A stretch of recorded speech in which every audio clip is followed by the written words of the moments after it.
right. A maioria aqui me conhece, mas para o pessoal que não me conhece, eu estou no IFTM há 10 anos. Mas eu dou aula de inglês há mais tempo do que isso. E ao longo dos anos, uma das coisas de inglês que mais me atrai, que eu mais gosto, é preparatório para exames. Exames internacionais, exames de processo seletivo, eu simplesmente amo. E eu tive contato com esse tipo de prova, primeiro quando eu era aluna, né? Então, ensino médio. E assim, eu pedi para minha mãe, inclusive, mandar uma foto aqui de mim na época do vestibular, para vocês verem minha carinha para esse vestibular, minha cara de empolgada. Eu sempre gostei muito de fazer provas. Eu nunca achei que prova era uma coisa para me testar, para ser ruim. Eu sempre achei que era um jeito de eu me desafiar. Então, eu sempre gostei de fazer prova e com o vestibular não foi diferente.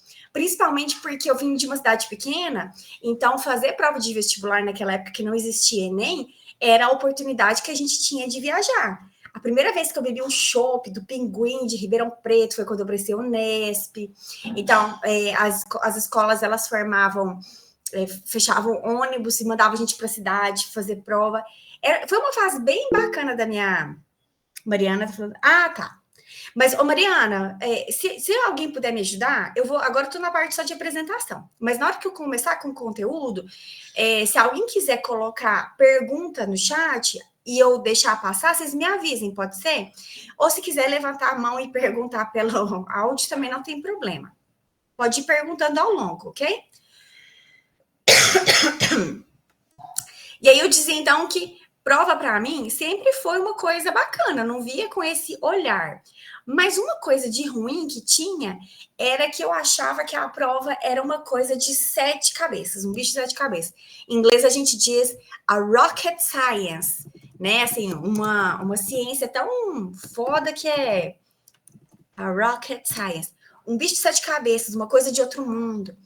E aí, conforme eu fui fazendo as provas e depois fui para a faculdade e hoje elaboro questões de exames diversos, eu vejo que as provas, elas são feitas por pessoas normais, por professores normais, por pessoas que não estão ali, uau, não é uma coisa inacessível. Então, prova é uma coisa totalmente fazível. Agora, o que eu acho que a gente precisa ter é estratégia. A gente precisa ir para a prova não só sabendo conteúdo. Quem vai para a prova sabendo conteúdo, sem saber estratégia, para mim é uma pessoa ingênua. Não sei se vocês sabem, inclusive quem foi meu aluno ano passado, quando eu fui prestar o concurso do IFTM, eu tinha 40 pontos a menos do que os meus colegas que estavam prestando comigo, porque quem tinha doutorado tinha 40 pontos a mais. Então, eu precisava sair muito bem na prova. E aí, uma das minhas primeiras estratégias que eu fiz foi, eu vi no edital quem que era a empresa que ia elaborar minha prova, fui na internet e peguei e montei um compiladão de todas as provas que eles já tinham elaborado. Então, eles elaboravam, por exemplo, prova para concurso da área de saúde, não era a minha área. Mas lá naquele concurso tinha prova de português, no meu tinha. Então, eu pegava todas as questões de português, colocava no meu compiladão. E essa foi uma estratégia muito certeira. Eu resolver todas as questões que eles já tinham elaborado me ajudou a entender como é que o elaborador daquela banca pensa. Que tipo de questão ele gosta? Será que ele é mais gramatiqueiro? Será que ele gosta mais de interpretação? Será que ele coloca questões de peguinha? Será que ele é mais direto? Será que ele repete questões, só que muda as palavras? Então, a primeira estratégia é essa. Tanto é que quando eu passei, falaram assim, Joyce, porque eu tirei uma nota muito alta, realmente. Aí falaram assim, Joyce pegou a prova e viu. Falei, gente, eu não peguei a prova e vi. Eu peguei todas as questões que essa empresa já tinha elaborado e que estavam disponíveis na internet, né? E fiz, e foi uma ótima estratégia. Então, essa é a minha primeira dica. Para quem não sabe por onde começar, pega as provas passadas e começa a resolver. Para você entrar no clima, para você entender como é que os elaboradores pensam. Ok? A primeira estratégia é essa. A segunda estratégia é... Você tem que saber a alma da prova. Então, quem foi meu aluno ano passado, eu dizia o seguinte, os elaboradores, eu sou uma pessoa que sou de Catalão, Goiás, gosto de comer piqui, gosto de ouvir Jean Giovanni. Eu vou montar uma questão falando sobre o João Giovanni? Não vou. Eu vou montar uma questão falando sobre o Morrinho de São João, que tem na minha cidade? Não vou também. A importância do piqui para a cultura goiana? Se fosse outra prova, talvez, mas na prova de inglês não é o momento. Eu penso que cada prova é como se fosse uma festa. Você vai numa festa de casamento, o que você espera encontrar? Uma noiva de branco, a noiva jogando buquê, os docinhos, você espera encontrar, né? Você espera um grupo de coisas ali. Você vai numa festa junina, você não espera encontrar um outro tipo de coisa? Uma comidinha de milho, bandeirolas. Então, cada prova é como se fosse uma festa. Você já vai para aquela prova sabendo o que geralmente você vai encontrar. E na prova de inglês, pensa só, é uma prova de uma língua estrangeira. Então, você vai falar ali de línguas, de cultura, e é o espaço que o Enem tem para discutir coisas de preconceito linguístico, coisas que no nosso dia a dia, eu falei isso muito para vocês no passado. No nosso dia a dia não tem problema. Você pode ter seu preconceitinho ali, né? A gente tem. Mas na prova você vai falar que você não tem. Então, olha só. Eu acho que o sotaque da região X não é bonito. Tá. Lá na sua casa, você pode ter essa opinião. Na prova, todos os sotaques são igualmente bonitos. Todos as formas de se comunicar são igualmente positivas. Não existe uma gramática melhor do que a outra. Lá na prova de português, você vai ter que saber a regra. Então, de alguma forma, vai ter uma gramática que é melhor que a outra, sim. Na prova de inglês, não. Na prova de inglês, o foco não é gramática e o foco é problematizar isso. Então, é muito comum você ver, por exemplo, uma charge de alguém que fala muito de acordo com a gramática e o outro que não fala e pergunta, e aí, qual é melhor? Lembra que o Enem acredita que os dois são bons do mesmo jeito, porque o importante é ter comunicação. A mesma coisa acontece para a cultura. Então, culturas, você pode até achar que o país X tem uma cultura que é mais charmosa do que o país tanto que não te atrai. Mas na prova de linguagens, na prova de línguas do Enem, você vai lembrar que todas as culturas são igualmente ricas, não importa quantos anos cada uma tenha, não existe coisa que você vai julgar ou criticar, entendeu? São todas culturas, são diferentes e são igualmente válidas. Então a gente tem aí, vocês entenderam? Pode interagir comigo, gente, pode até ligar o microfone. Por enquanto tá tudo ok? Alexandre, quantas pessoas aí? 55, very nice. Então, esse é mais ou menos um ambiente onde a gente vai pisar. E aí eu pensei, o que eu vou preparar para essa aula de hoje, sendo que a maior parte dos alunos já viram um trimestre inteiro só de Enem. Antes de eu mostrar o que eu preparei, eu gostaria que vocês colocassem no chat ou ligassem o microfone e me perguntassem especificamente. Tem alguma coisa que vocês gostariam de saber de inglês para o Enem? Ou que vocês têm curiosidade, ou que vocês falam assim, isso aqui eu não sei, eu acho que eu queria saber se eu preciso saber, se é importante ou não. Tem alguma coisa específica?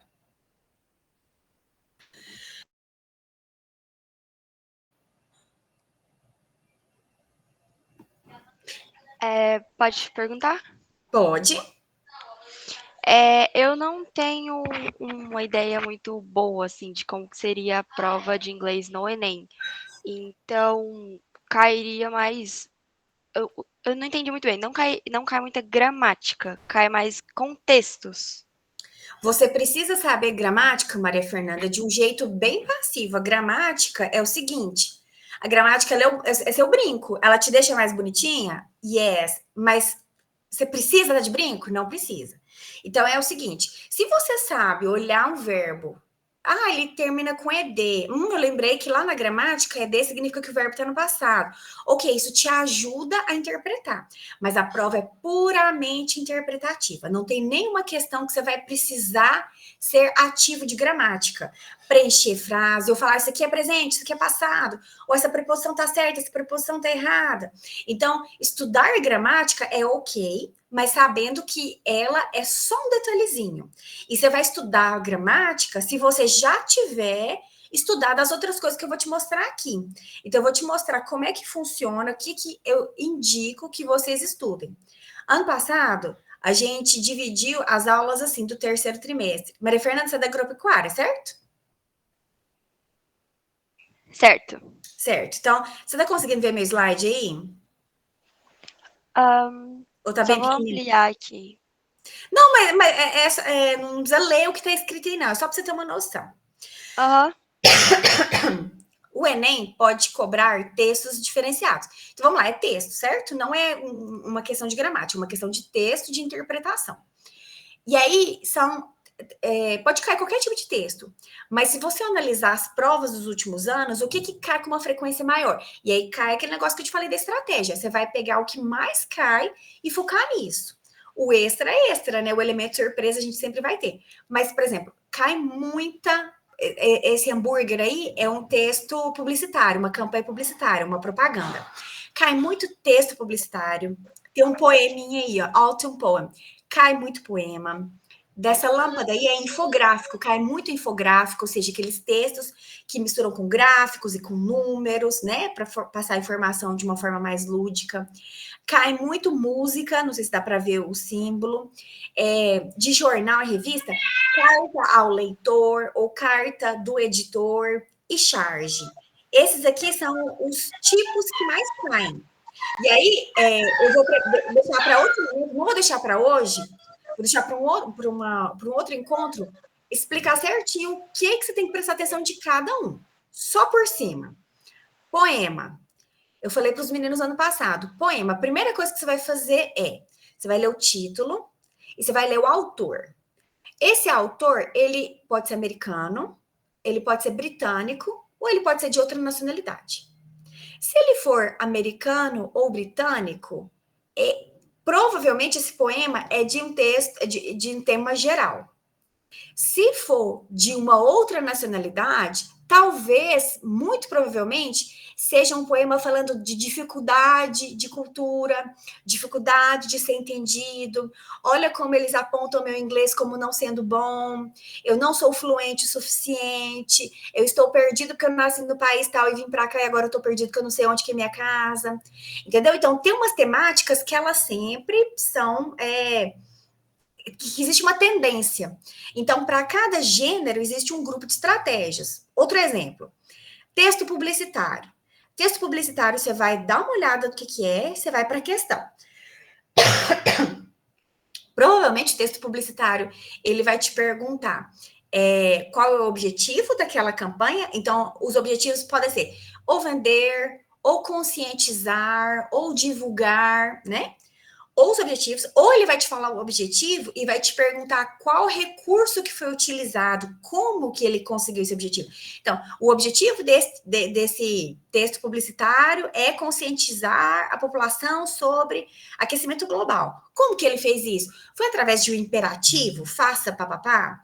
Foi através de ambiguidade de palavras? Então, você já mais ou menos se prepara, né? Mas isso a gente não vai trabalhar hoje, tá bom? A gente vai fazer outra aula. Mas, em geral, não cai gramática, cai interpretação. Esses são os textos que geralmente você vai encontrar. E em outro momento eu vou dar dicas pontuais. Eu não vou fazer isso hoje, por quê? Porque a maior parte dos alunos que estão aqui foram meus alunos e talvez eles estejam cansados de ouvir essa parte. Então, hoje eu vou fazer uma coisa que seja novidade para eles, e em outro momento eu volto e aí eu aviso, porque quem não tiver interesse não precisa vir e ouvir de novo o que eu falei ano passado. Tudo bem? Na minha sala você não deu aula, a gente ficou com outra professora. Agropecuária, certo? Isso. Mas também, assim, não tem problema, porque agora que você está no terceiro, é realmente a época aí de aprender e focar em Enem. Então, você não está atrasada, não. Não precisa ficar preocupada, porque esse ano você tem muito tempo aí pela frente, tá bom? E a gente vai ter outros encontros. Então, nesses outros encontros, eu não vou deixar isso passar. Eu vou voltar aí um por um, tudo bem? Tudo bem, obrigada. Não é nada. Aí, gente, para fazer a prova do Enem, você tem que pensar algumas coisas. Então, como é que você vai fazer a questão? Alguém gostaria de lembrar aí uma estratégia de abriu a prova? A prova de inglês é a primeira, são 5 questões. Como é que você faz? Qual que é a ordem? Alguém quer ligar o microfone e me lembrar? Lê primeira pergunta? Lê a primeira pergunta, o que mais?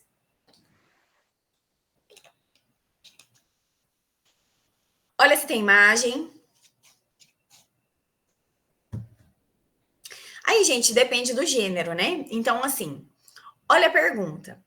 A pergunta já te dá indícios, já te dá dicas. E aí, tem algumas perguntas que são muito pontuais. Elas falam assim, ó, a palavra tal, na linha tal, expressa o quê? E aí, se você já sabe o que significa a palavra tal, você já dá uma olhada, aí você já pode ir para as opções, ver se tem alguma que encaixa, e aí vai para o texto, mas não precisa ler linha por linha. Ai, meu Deus, não sei. Se é pontual, só passa para garantir e já vai direto para a resposta. E aí, quando você marca a resposta, você tem que marcar as outras também que não.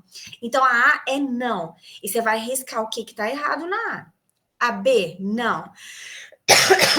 Às vezes, não tem um defeito na resposta, mas às vezes o problema da resposta é que ela não responde ao que foi perguntado. Então, você escreve na frente, não responde.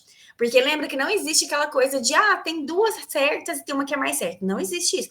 Se você acha que duas estão certas, volta para o enunciado. Porque o enunciado é bem claro. Se possível, no enunciado, você vai circular qual que é o comando. Então, é cite, aponte, porque lembra que eu sempre dou aquele exemplo, né? Opção A Joyce trabalha no IFTM. Opção B, a Joyce é de catalão. Opção C, a Joyce é gatinha.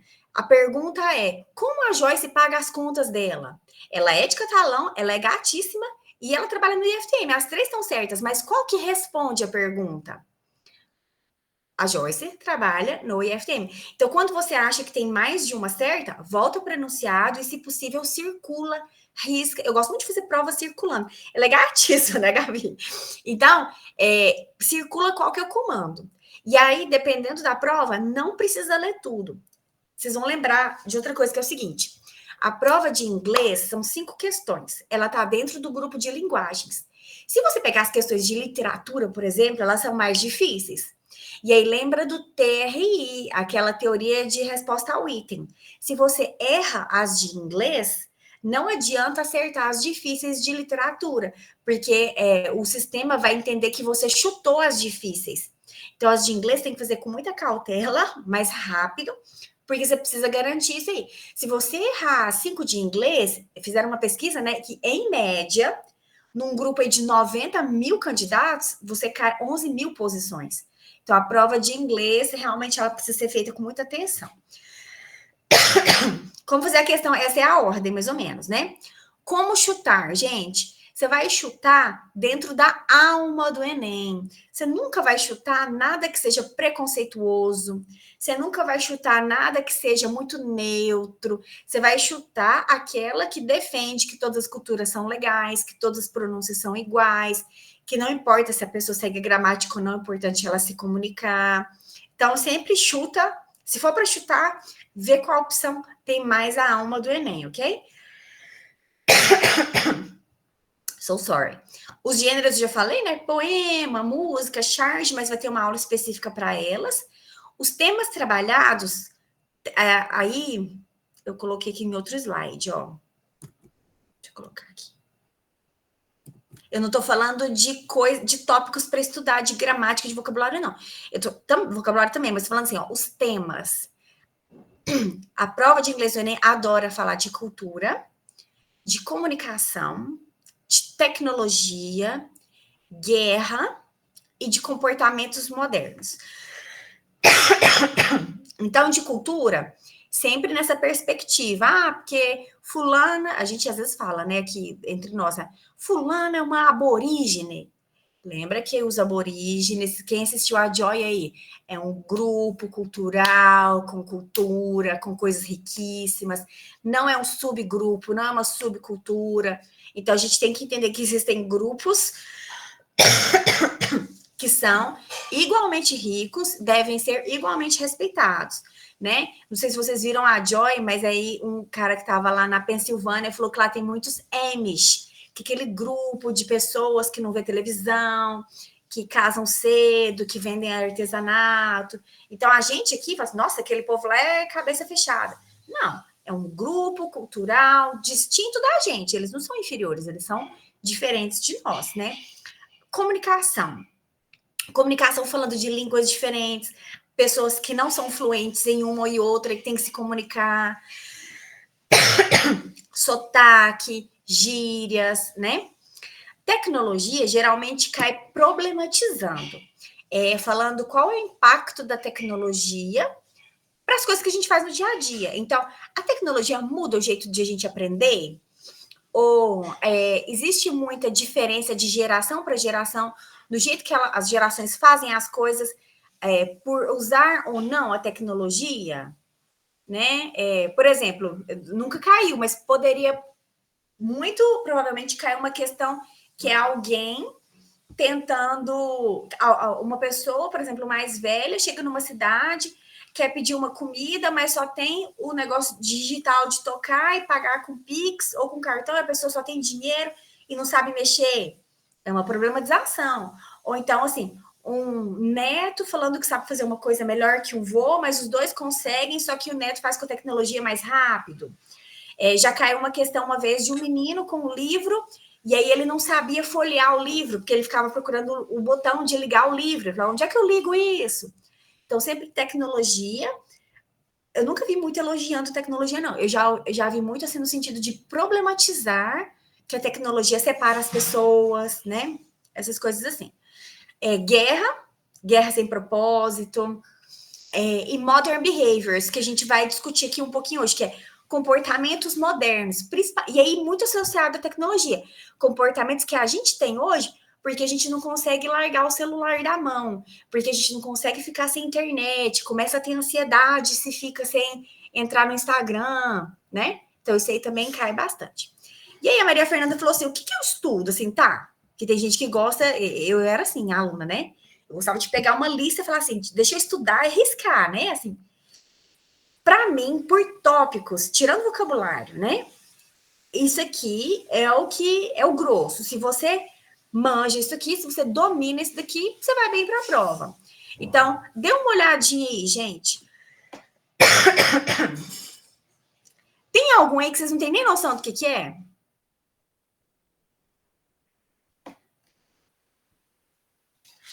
Some, Annie, No, Aries, eu nunca vi na minha vida. Então, vou marcar aqui, porque eu vou pincelar hoje. Some, Annie, No. Nossa, Some, Annie, No resolve tanta coisa. A minha pronúncia é horrível. O Não tem penúltimo aí. pronúncia horrível. Hã?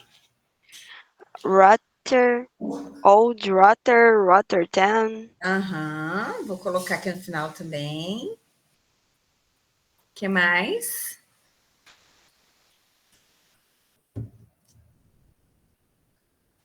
Bom, vamos começar assim, ó. E aí eu quero que vocês liguem o microfone, gente. Não fica só no chat, não. Vocês têm microfone aí? Câmera? Pode. Eu quero ver vocês, ó. Me dê um exemplo aí de prefixo. Não, exemplo, eu vou ser bem específica. Qual prefixo, por exemplo, eu uso quando eu quero falar que uma pessoa fez uma coisa de um jeito errado?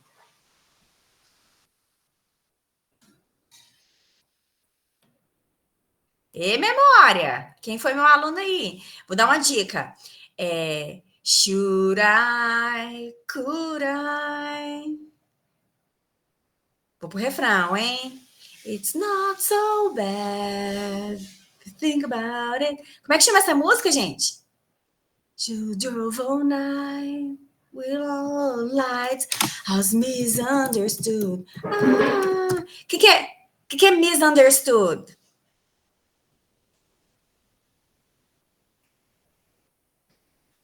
Ih, o povo tá com a memória fraca. Gente, understand, vamos por parte. Understand é entender. Understood é entendeu, entendido. O que é misunderstood?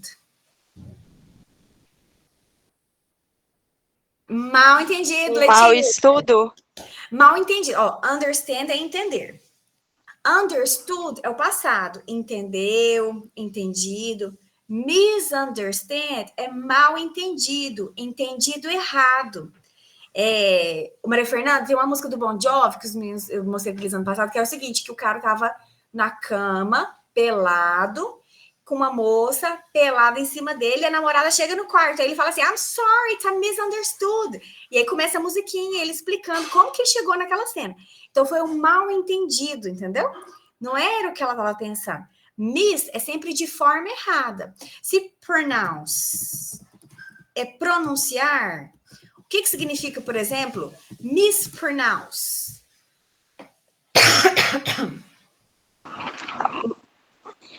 Mal pronunciado? Ou má pronúncia? Pronunciar errado. Uma palavra muito comum que a gente usa é mistake, que é erro, que é levar errado, né? Então, mistake é erro.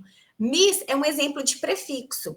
Às vezes a gente não sabe a palavra inteira, mas a gente bate o olho e vê que tem um prefixo ali que a gente conhece. Então, bateu o olho e viu que a palavra começou com miss, ela significa alguma coisa nesse sentido, de errado, não correto, né? Mais um exemplo aí, gente, de prefixo. O que significa? Eu vou pegar o prefixo over. Mas o prefixo miss seria miss com 2 S ou só com... Não, esse miss com 2 S que você está perguntando, ele existe. Ele é uma palavra independente que significa sentir saudade, ou senhorita, ou faltar. O miss prefixo, ele tem que ser grudado na palavra e ele é com um S só. Então, misunderstand, mispronounce, mistake. Ok? Over. Gente, o que seria, por exemplo, oversleep? Over é um outro prefixo que a gente já viu. O que é oversleep? Sono exagerado, Nicolas. É isso aí. Cadê o meio ambiente, gente? Ó, eu acordei. Sorry, eu cheguei atrasada para aula, teacher. Perdi o ônibus porque I overslept. Eu dormi demais. Então, over, lembra que é exagerado. Lembra quando eu falei assim, por exemplo, nossa, a Joyce tá com um batom meio over hoje, né? O que significa over nesse caso? Exagerado, too much, muito. Lembra do overdose? O que é uma overdose? Overdose. Overdose é uma dose em excesso de remédio, né? Fulano teve uma overdose de remédio. Então, over é excesso. O que é, por exemplo?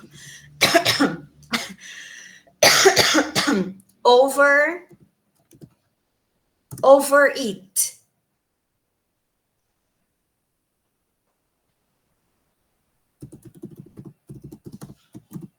Comer demais, Caio. Muito bem. Ok, Andressa. Overbooking. Muito comum em avião, em voos. O que é? Porque book, além de livro, pode ser reservar. O que é overbooking? Você chega para você pegar lá seu voo, que é 2h, aí você chegou 1h40, bem plena, achando que você está adiantada. Aí eles falam assim, senhora, teremos que te colocar em outro voo. Infelizmente, teve overbooking. Muitas reservas. Muito bom, Mariana. Então, eles sempre vendem o número de passagens a mais, porque sempre alguém vai perder o voo mesmo. Isso. E aí, se você chega lá e todo mundo acabou indo, aí fala assim, não tem lugar para você mais. Deu overbooking. Muito bem, reserva em excesso. Então, um exemplo, miss, over. Agora vamos para os sufixos, por exemplo. A gente tem assim, ó, ship, de prefixo, né? Não, vou falar outro. Ness. A gente tem happy, que significa... A gente pode ligar o microfone, que às vezes é mais rápido.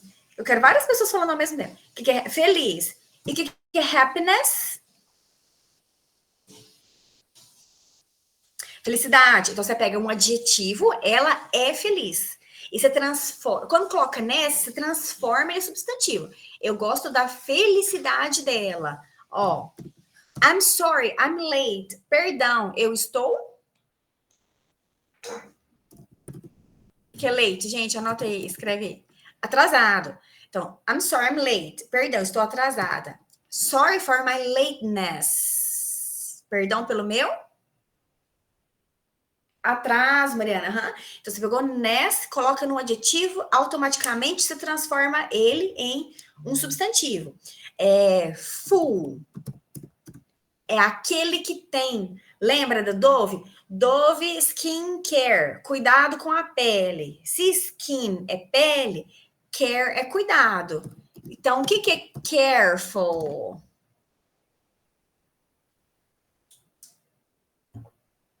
Cuidadoso, aquele que tem cuidado. Então, colocou full no final da palavra, significa aquele que tem. Careful, cuidadoso. O que é, por exemplo, useful? A cell phone is very useful.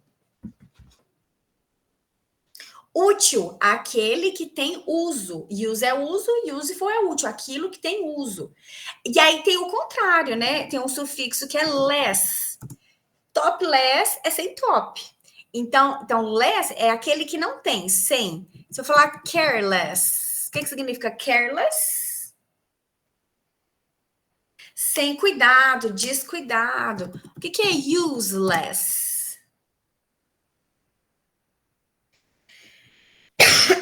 Inútil, sem utilidade, very good.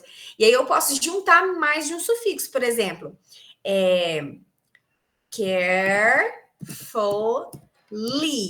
carefully. Ó, care, cuidado. Full é aquele que tem cuidado, então só careful, cuidadoso. E o ly é mente, então carefully, cuidadosamente, good. Carelessly. O que é carelessly? Cadê no chat, gente? Tô esperando o chat.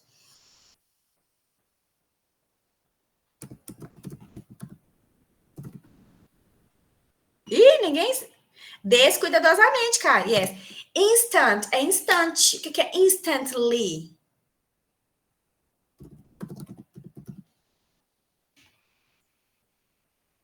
Instantaneamente.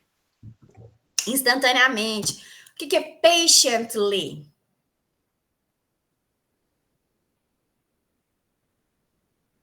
Pacientemente. Aí, Juliana. Agora que eu tô vendo Juliana aí, gente. Pacientemente. Então, ness, less, over. Tudo isso é prefixo, sufixo. Vale a pena retomar e estudar, porque prefixo, sufixo cai muito, né? Conectivos, gente. Alguém lembra o que é conectivos? Conectivos é uma palavra tão neutra, assim, a gente usa tanto e às vezes a gente não tem clareza o que é. Mas alguém lembra o que é conectivo? O que são essas palavras que a gente usa para conectar duas ideias?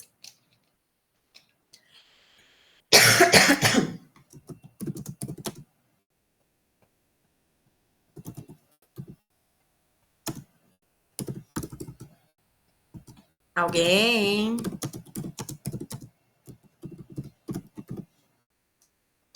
Isso, João Vitor. Você está unindo duas frases. E aí você tem duas frases que podem ser na mesma vibe ou nada a ver. Se eu falar assim, ó. Você acabou de prestar vestibular e eu tô com o seu resultado aqui na minha mão. Aí eu falo assim, João Vitor, você é um excelente aluno. E você passou, parabéns. Então, você passou tem tudo a ver com você um excelente aluno. Agora, se eu te falar assim, você é um excelente aluno, mas você não passou. I'm sorry. Você viu que assim, eu comecei de um jeito e aí depois eu caí, não tem a ver a primeira frase com a segunda, porque eu desconstruí. Então, conectivos são palavras que a gente usa para unir duas frases. E aí você pode juntar ideias, você pode contradizer ideias, você pode citar exemplos, você pode abrir exceção. Olha um exemplo aqui, ó. She is smart, but she is arrogant. Smart, sabe que é esperto, inteligente, que você sabe o que é Smart TV, smartphone, academia smart, né? Então, ela é esperta, ela é inteligente. E aí o restante da frase significa... Já que vocês não são do microfone, gente, pode colocar aí no chat. Ela é esperta, mas ela é arrogante, ou seja, é a ideia contrária. É aquela coisa que eu falo assim, ó, eu não tenho dinheiro, mas eu queria viajar. Eu sou inteligente, mas eu não passei na prova. Então, ela é legal, ela é inteligente, mas ela é arrogante. Não adicione ideias iguais, faz um contraste. É o contrário de, por exemplo, de falar she is smart and nice. Traduzem para mim, por favor. She is smart and nice.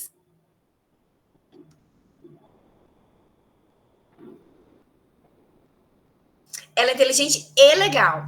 E aí, assim, o but é para contradizer. O and é para somar. São dois grupos antagônicos. Só que aí, esses são os mais simples. Dentro de cada categoria, você tem uma caixa de conectivos que tem o mesmo sentido. Então, para contrastar, igual em português a gente tem mas, porém, todavia, entretanto. Em inglês, vamos lembrar aí quais são os do grupo do but. But. O que mais? Entretanto, todavia. However.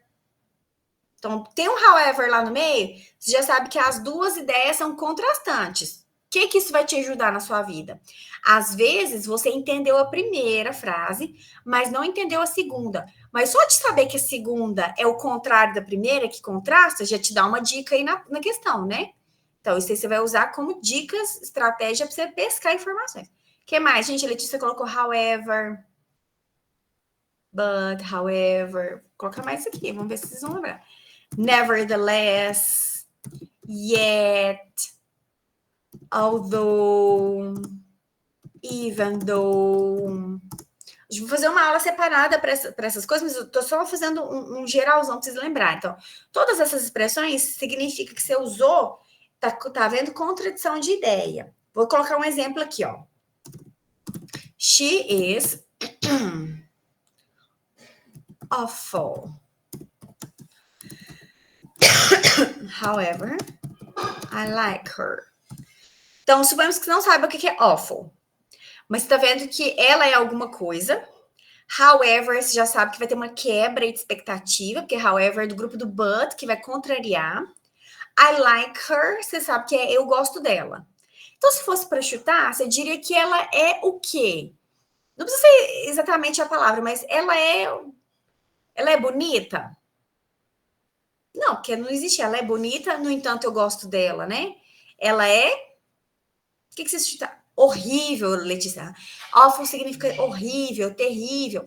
Então, o however te deu essa grande pista de saber que as ideias se contrastam. Então, você falou que se você gosta dela, a primeira coisa não pode ser boa, tem que ser um contraste, né? Outro exemplo.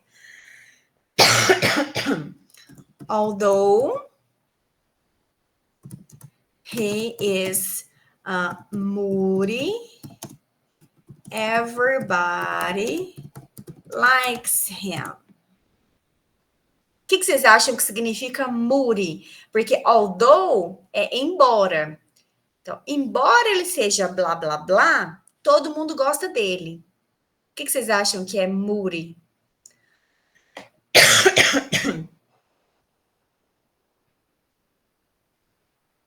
Vocês estão tudo com o Google Tradutor aí do lado também, né? E não adianta, tinha que ser em sala de aula.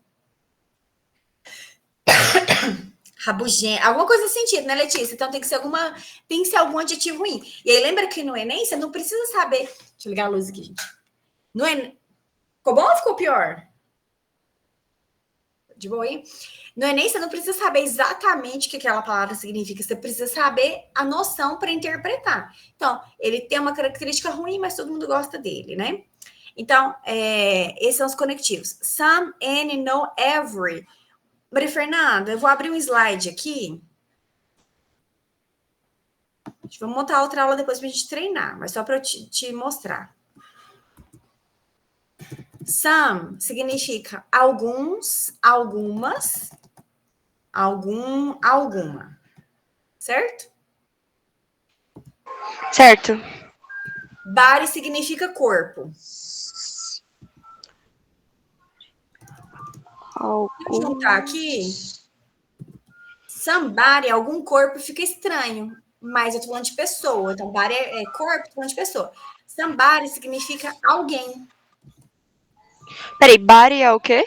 Corpo.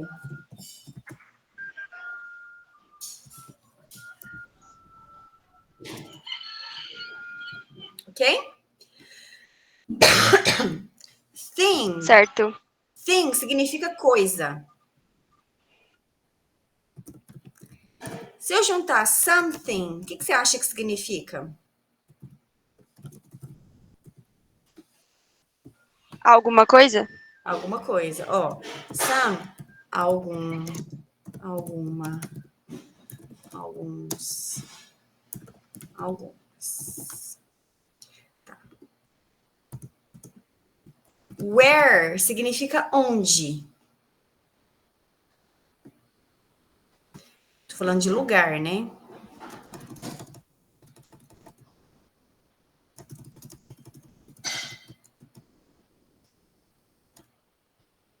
O que você acha que significa somewhere? Algum lugar? Aham. Então, de novo, gente, me ajuda aí. O que significa body? Eu não tô vendo o chat. Corpo. Corpo. Tô falando de pessoas. O que significa thing? Coisa. Coisa. Então, tô falando de objetos. Something, alguma coisa. O que significa where? Lugar. Lugar, né? Onde? Tô falando de lugar. Entendeu aqui? Uhum. Agora vamos trocar.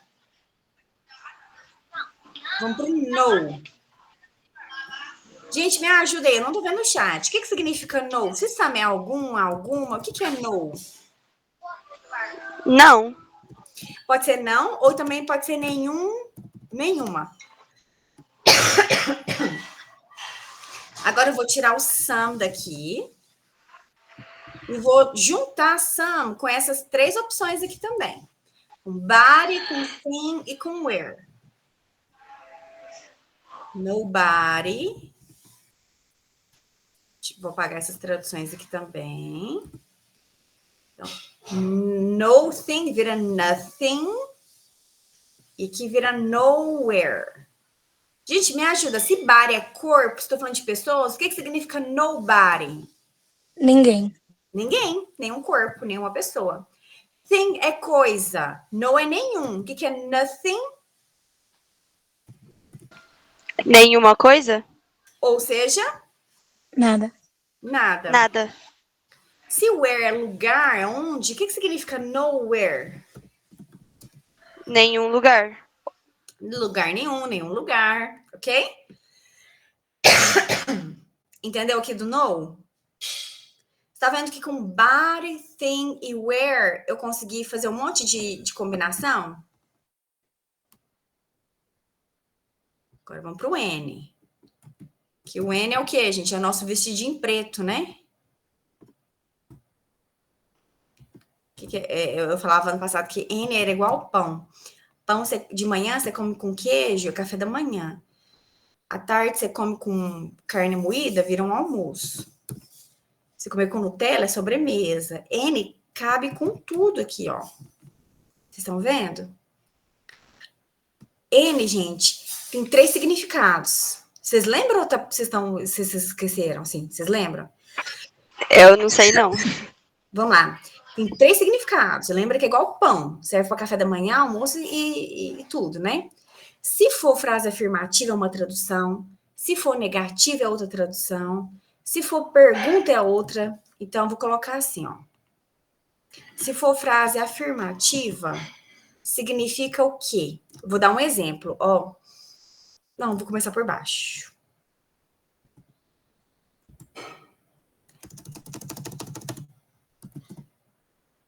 Pela pergunta. Se eu falar assim, ó.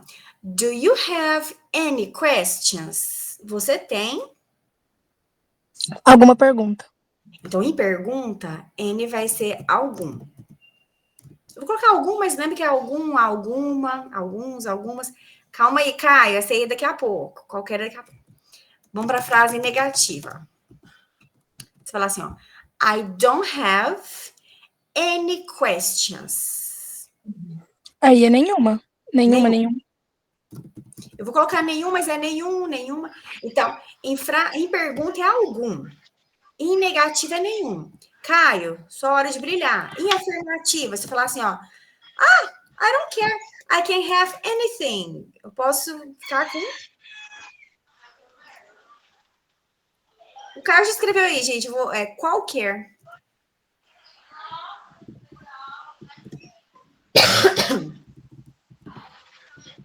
Ups. Qualquer. Então, anybody pode significar 3 coisas. Vamos lá, na afirmativa. I love anybody. Eu amo. I love qualquer. Não, body. Alguém escreveu qualquer coisa, mas na verdade é qualquer pessoa. E se eu falar assim, ó. Do you love anybody? Você ama. Lembra que a pergunta é algum. Alguém? Aham. No, I don't love anybody. Eu não amo nenhuma pessoa. Ô, Mariana, eu vou colocar ninguém, mas dependendo da frase, ninguém, nenhuma pessoa, tudo atende, tá bom? Então, anybody tem 3 significados. Pode ser qualquer pessoa, alguém ou ninguém. Tá vendo que é tudo diferente? Como que eu vou saber? Depende. É afirmativa? É negativa? É pergunta? Isso é que vai te ajudar a descobrir o significado. Maria Fernanda, desliga seu microfone, por favor. Está atrapalhando a escutar a Joyce. Ô, Pietra, dear, sério? Tava de boa. Ó, thing, coisa. Uai, não sou eu não, meu microfone tava mutado. Yes. Ó, anything pode ser 3 coisas. Então, em frase afirmativa, assim, I can have anything. Eu posso comer, porque have também pode ser comer, né? Eu posso comer anything. Anything you prefer. Ninguém pôs aí no chat ainda.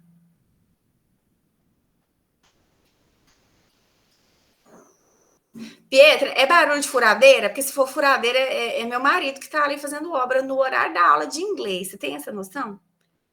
Tá atrapalhando aí, gente? Tá chegando aí ou não? Não, o som tá limpinho. Ó, anything pode ser qualquer coisa. Vou colocar aqui. Você falar assim, ó, qualquer coisa que você precisar, me liga. Anything you need, call me. Or I can help you with anything. Eu posso te ajudar. Eu posso te ajudar com qualquer coisa, right? Agora vamos pensar aí em pergunta, né? Do you need anything? Você precisa de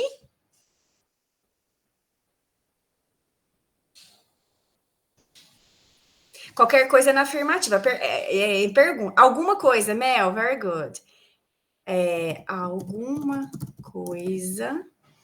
E na negativa, no, I don't need anything. Eu não preciso de. Letícia acertou? Não preciso de nada. Então, pode ser alguma coisa, qualquer coisa ou nada. Depende se é pergunta, se é negativa, se é afirmativa. E o where de lugar, gente, vamos lá, a negativa, ó. A afirmativa, a gente começou com a afirmativa, né? I wanna go anywhere. Eu quero ir. I wanna go anywhere. Quero ir onde, hein? Algum lugar? Afirmativa. Algum lugar que você pergunta. Então, qualquer lugar. Qualquer lugar. Na afirmativa é qualquer. Então, vou colocar aqui. Qualquer lugar. Na pergunta, gente. Do you wanna go anywhere? Você quer ir a...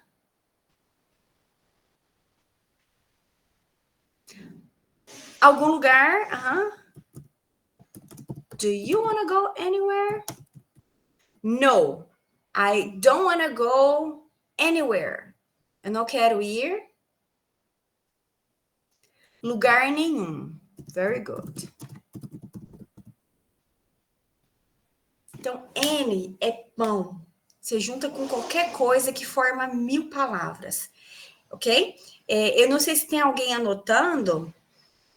Tem alguém que está anotando? Porque se estiver anotando, eu quero saber se eu posso tirar do slide ou se está copiando ainda. E depois eu posso mandar o slide também, tá?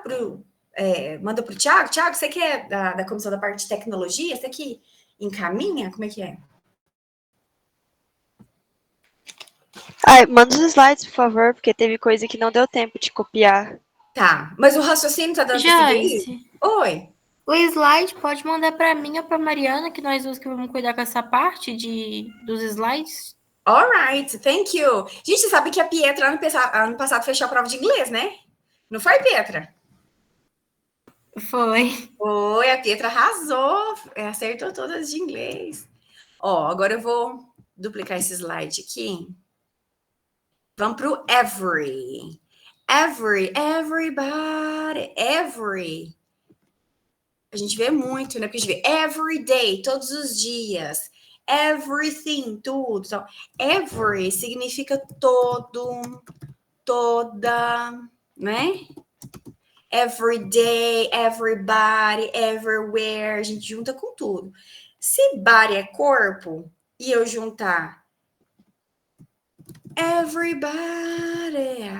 O que significa everybody? Todo mundo. Todo mundo. Balance seu corpo, né? Do Backstreet Boys. Thing é coisa. E se eu juntar aqui everything? Todas as coisas? Todas as coisas. Ou então tudo. Ó, eu vou cantar, vocês traduzam para mim. Everything I do it for you. O que significa?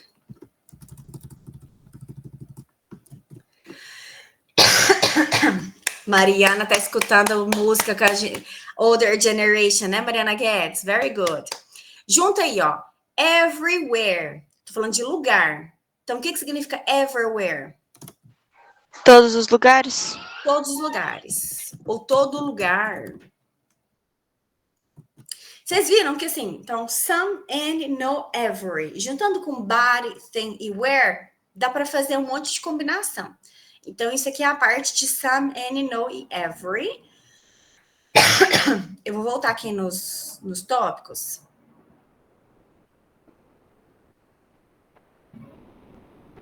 Agora eu vou perguntar para vocês, cognatos, falsos cognatos. Posso perguntar? Tem alguém aí que não tem microfone? Mas eu quero com microfone, pode ser? Vou pegar a listinha aqui de alunos, ó. Se você não puder falar, gente, vai que você tá num show de rock aí, você me avisa, tá? Cadê a Ana Luísa Assis? Ana Luísa Assis não gostava de falar muito, ela ficava mais quietinha na dela, mas agora ela tá no jornal do IF Informa, então ela tá super, né? Ana Luísa, se você tiver microfone aí, você fala, senão você coloca no chat. Lembra pra gente, o que é um cognato? E aí eu não sei, gente, às vezes a pessoa tá nesse momento lá no banheiro, né? Deixou o computador ligado, foi lá no banheiro. Você tá por aí entre nós, Ana Luísa? Or no? Gente, vou mudar aqui. Ana Vitória Braz, você tá aí? Oi, tô aqui sim. Oh, rápida, hein? Ana, lembra pra gente, o que é um cognato e já engata? O que é um falso cognato? Bom, pelo que eu me lembro, cognatos são palavras no inglês que parecem palavras no português e que realmente têm o mesmo significado. E falsos são as mesmas palavras do português, só que não têm o mesmo significado.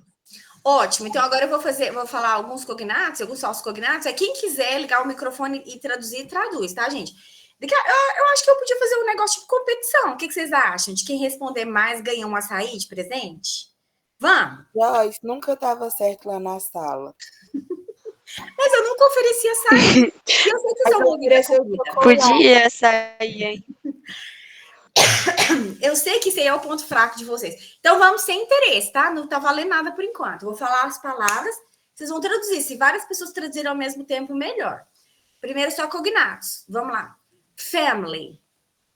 Família. Important. Importante. Rebel. Rebelde? Rebelde. Lembra, né? Norm. Normal? Normal. Norma. Normal Patience. Paciência. Paciente. Paciência, porque paciente é patient. Comfortable. Confortável. Confortável. Confortável. Confortável. Agora eu vou fazer o contrário. Eu vou falar palavras que se parecem, mas não são. São os falsos cognatos. A gente acha que é, mas não é. Pretend. Pretende? Parece, mas não é. Pretende Aí, ó. Juliano fez fingir. Então, pretend, fingir. The great pretender, o grande fingidor, né? Intend. Pretender. Como é que você lembrou, Caroline? Porque é o contrário do intend e pretend, aí eu troco. Porque aí, gente, o que cabe aqui é você criar alguma coisa para você lembrar. Cada cabeça vai funcionar de um jeito. Mas na minha cabeça, como é que funciona? Intend vem da palavra intention. Então, se você tem a intenção de fazer alguma coisa, é porque você pretende, sabe? Eu tenho a intenção de viajar muito na minha vida. Eu pretendo viajar muito. Então, eu lembro assim: intend, pretender. Pretend, fingir. Gente, mayor. Prefeito, Letícia, como é que você. Aí fala assim, como é que você sabe? Porque eu sei, né? Mas você tem alguma coisinha, algum raciocínio que você faz para chegar aí no prefeito?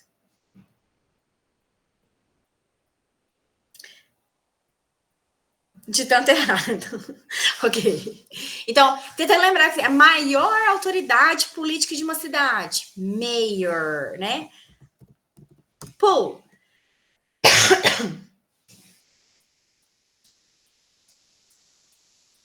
Essa não tem fluente suficiente. Puxar. Hã? Puxar? Gente, para vocês é muito demorado esse raciocínio? Do push, ó. Push, empurrar. Pull, puxar. Para vocês é muito demorado. Para mim é. Eu tô falando que eu dou aula de inglês há muito tempo. E até hoje, se eu for abrir uma porta e tiver escrito pull, eu vou pensar. Push parece puxar, mas é empurrar. Então, pull é o outro que ficou faltando, que no caso é puxar. Aí eu pulo. Gabriela, você também? Eu sempre. Nossa, que raiva. Em avião, né? Porque tem uns armarinhos que você abre, puxando, logicamente, e tem uns que você tem que apertar. Sabe quando a pessoa fica meio bobada, puxando lá, e tá escrito puxa, você fala assim, opa, puxa, empurrar, tem que. Só lembro quando. Eu puxo para lembrar que é para empurrar. Então, push e pull. Mais um. Actual. Quem lembra, hein? Na verdade. É porque vocês não, na verdade, vocês estão pensando do actually. Actually, na verdade, na realidade. E o actual é real. Isso, Então é isso, gente. Cognatos e falsos cognatos. A maior parte é falso cognato. Desculpa. A maior parte das palavras que tem alguma semelhança é porque realmente parecem. A lista de falsos cognatos ela é muito pequena comparado com a de cognatos. Então, vale a pena pegar. A gente vai ter uma aula específica para revisar essas coisas aqui, mas dá uma estudadinha lá, né? Ordem das palavras em inglês. Vamos lá. Como é que eu digo em inglês? Garota. Girl. Garota esperta. Smart girl. Por que eu falo smart girl e eu não posso falar girl smart? Porque no inglês o inverte. adjetivo sempre vem antes. O adjetivo vem antes. Agora eu vou colocar dois substantivos. Process é processo. Process. Learning é aprendizagem. Como é que eu digo processo de aprendizagem?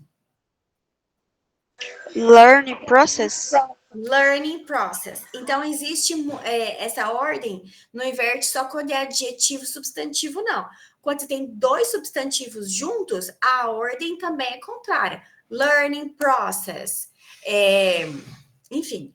E aí, em português, tem umas coisas que tem uma ordem diferente. Se eu vou falar assim, ó. Joyce, posso tirar uma dúvida? Pode. Então, o adjetivo vai vir sempre antes. Antes do substantivo. Certo.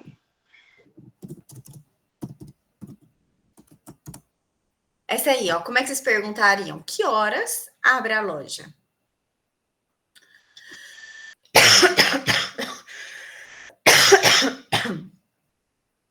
Gente, não precisa acertar, não, tá bom? Eu não vou expor vocês se vocês errarem, não.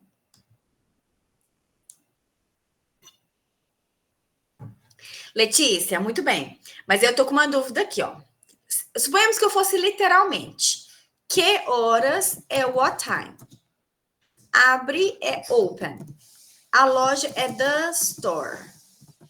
Poderia ser what time open the store?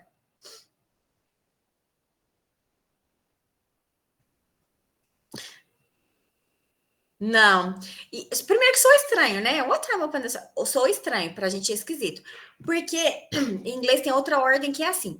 Primeiro é o sujeito, depois é o verbo. Então, o sujeito é a loja. Depois é o verbo abrir. Em português é que você tem essa... Que hora a loja abre, que hora abre a loja. Em inglês, não. Em inglês, primeiro é o sujeito, the store. Só depois que é o verbo. What time does the store open? E aí lembra que coloca does, porque é uma pergunta, e aí tem que ter verbo auxiliar, né? Mas sempre sujeito e depois verbo. Em português eu posso falar assim, ó. Chegou a professora. Em inglês, como é que eu digo?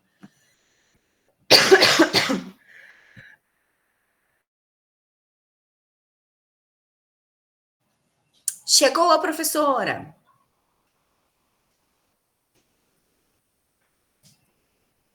Cadê o Nicolas? Nicolas, fala aí pra gente. Não sei se o Nicolas tá aqui. Será que ele ainda tá? The teacher arrived. Então, the teacher arrived e não arrived the teacher, né? Então, isso aí é a ordem das palavras em inglês. Gente, os verbos mais comuns. Vamos revisar um pouco de verbo aqui? Vamos lá. Vou na ordem dos mais comuns. Vamos fazer com o microfone, tá? Fazer. Do. Do. Ou. Make. Make. Lembra do made in China, feito na China. Ir. Go. Vir. Came. Come. Come. Quem vai passar? Come. É. Trabalhar. Work. Estudar. Study. Study. Viajar. Travel. Travel. Gente, os verbos, eles são o esqueleto das frases. Então, esses aqui, ó, go, do, travel, study, know, understand, são os basicões. Agora eu vou pular um nível para verbos que nem todo mundo sabe, mas que vocês com certeza sabem. Melhorar.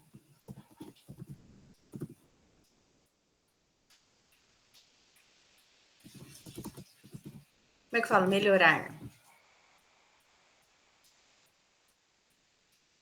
Dá uma dica, hein? Começa com in. Ah, glow up. Glow up é melhor, pode ser traduzido como melhorar, mas improve, Thiago, muito bem. Mas glow up é melhorar de ficar mais bonita, né? De dar um chance, um brequete. Improve. Aumentar.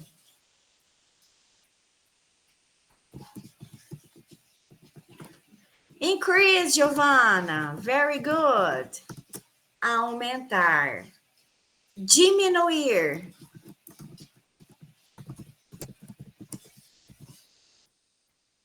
Decrease. Very good. Bancar, sustentar. Eu não troco de carro esse ano porque eu não consigo bancar, não consigo pagar.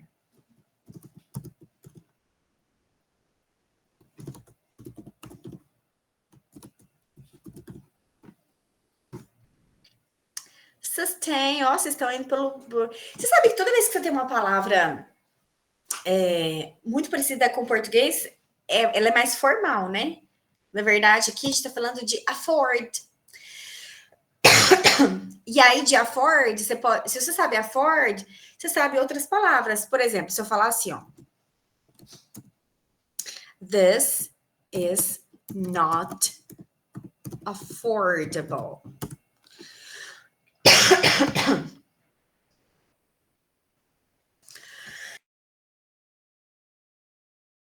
O que vocês acham? Se afford é bancar, pagar, o que você acha que é? This is not affordable.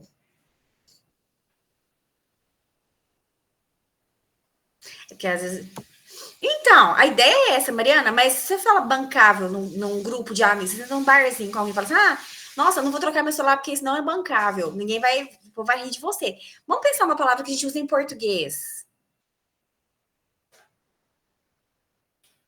Se eu falar assim, nossa, lá no shopping tem lojas que não são affordable, que elas não são Acessíveis? acessível. Então, às vezes, a gente não lembra a palavra certinho, mas você lembra o conceito, a ideia, né? Então, afford é pagar, bancar. Se uma coisa não é affordable, significa que você não consegue pagar, que ela é inacessível. Very good. Gente, adjetivos mais comuns. O que significa amazing? Pode ligar o microfone. Incrível. E o microfone? Awful.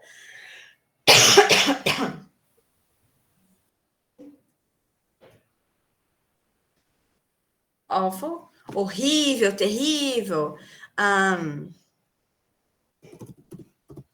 Sharp, eles gostam desse adjetivo. O que significa sharp?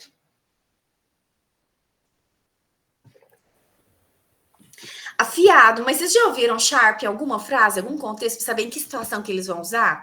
Porque se você falar que a faca, the knife is sharp, a faca é afiada, literalmente. Mas se eu falar assim, ó, my class is at 1:30 sharp. Minha aula é 1:30. O que significa sharp nesse contexto? Em ponto?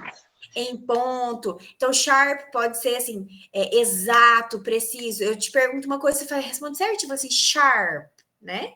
Very good. Vou deixar para aula de adjetivos depois. Gente, a estrutura básica do inglês é aquele negócio de como é que você monta a pergunta no presente, como é que você monta a pergunta no passado, como é que você monta a pergunta no futuro. Então, como eu não vou explicar isso aqui agora, eu vou fazer assim. Eu vou colocar as frases, vocês vão traduzir para mim. Traduzam só do microfone para não encher o chat, pode ser? I need to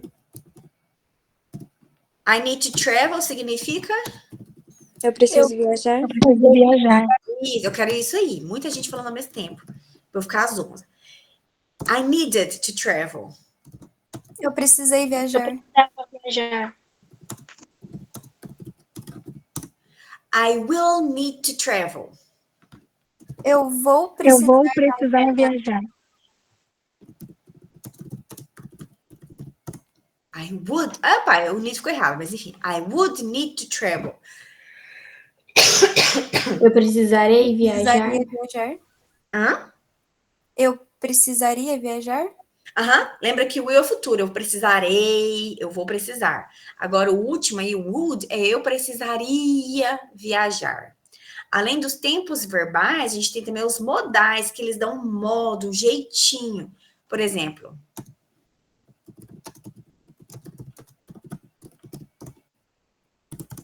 I might need to travel.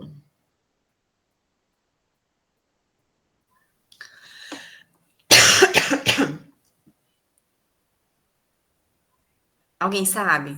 Seria tipo, eu posso precisar viajar? Muito bom, Giovana. Em que sentido? No sentido de, não sei, talvez, provavelmente. Então, se falar assim, nossa, eu vou comprar um casaco de frio, porque eu posso precisar viajar esse ano. Então, talvez eu vou viajar, talvez eu precise, entendeu? Might é quando você está falando de probabilidade. Então, nem sempre você vai traduzir como posso. Às vezes, você vai traduzir como talvez, pode ser que eu posso precisar viajar, talvez eu precise viajar. Ok? Tudo que der esse sentido aí, você usa. I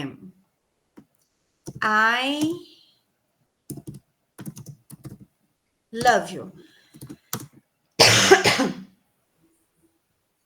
Eu te amo. Eu te amo. I don't love him. Eu não Eu amo não ele. amo ele. Eu não amo você. Não amo ele. Eu, você ama. Lembra que você tá precisando de aulas de inglês, então a mim você ama. I didn't do that. Eu não Eu não fiz isso. fiz isso.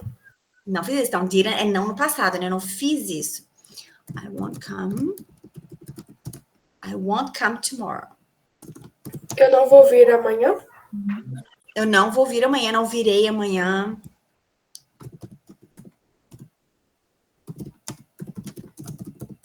She wouldn't do that again. Ela não fará isso de novo. Ela não faria. Lembra que would é faria, teria. Então, wouldn't é não, mas nessa condição, sabe? Ela não faria isso novamente. Yes? Então, isso aqui que é a estrutura básica do inglês, gente. Reconhecer se uma frase está no presente, passado, futuro, condicional. Você está falando de uma probabilidade, de alguma coisa que talvez aconteça. Como é que estrutura essas frases, ok? O rather, que vocês perguntaram no começo da aula, rather é assim, ó. Ele tem significados diferentes dependendo da frase. Então, eu vou colocar uma frase com rather, que é assim, ó. Spanish is rather important. Outra frase com would rather. I would rather travel to New York. She likes English rather than Spanish. 3 frases. Então, vamos tentar traduzir pelos contextos. Se eu falar assim, Spanish is rather important. O que vocês entendem? A Espanha tem sua importância? Ou seria espanhol? O espanhol.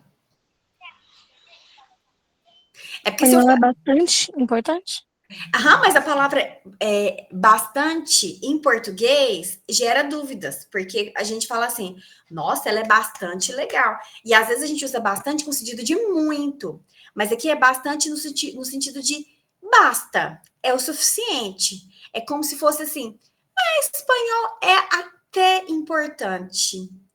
Ele realmente tem sua importância. Ele é bastante importante, não de muito importante, mas é importantezinho, entendeu? Então, rather e um adjetivo não é muito, muito. Você quer reconhecer, mas você também não está colocando no pedestal. Você fala assim, é até importante, entendeu? Então, rather é bastante, é até, esse o sentido. Agora, a segunda. I would rather travel to New York. Não tem nada a ver. Não tem nada a ver. Would rather significa preferiria. É uma expressão pronta. Would rather. Lembrando que would rather, às vezes, não aparece bonitão assim, não. Às vezes, ele vai aparecer só apóstrofe D e o rather. Então, como é que eu diria assim, ó, gente? Eu preferiria estar dormindo. Que eu sei que vocês prefeririam. Liga o microfone. Eu preferiria estar dormindo.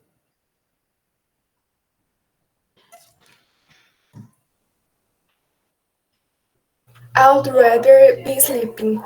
I'd rather be sleeping. E a última, she likes English rather than Spanish. Rather than, ao invés de. Então, ela gosta de inglês em detrimento de espanhol, ao invés de espanhol, no lugar de espanhol, ok? De novo, gente, rather tem 3 traduções. Depende se ele aparece sozinho, ou would rather, ou rather than.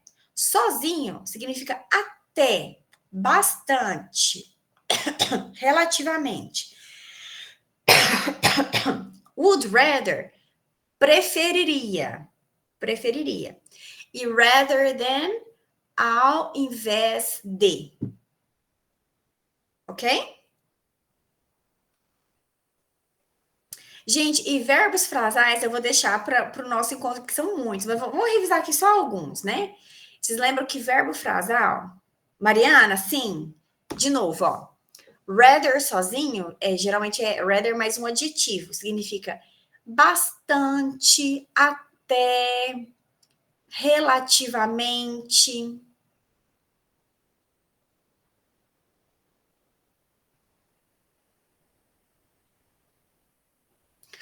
Would rather significa preferiria.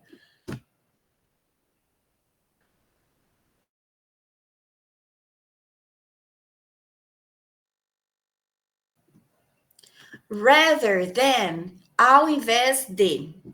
Razoavelmente, isso, Mel, é esse o sentido. Razoavelmente, até, vai, assim. Sabe quando você vai numa festa e você não sabe se a pessoa é bonita ou não? Aí a sua amiga te pergunta assim, mas ele é gatinho? Você fala assim, he's rather cute. Ele, vai, dá pro gasto. É, assim. Joyce, rather than é o quê, por favor? Ao invés de. You prefer UFO rather than Unitri. Você prefere a UFO ao invés da Unitri.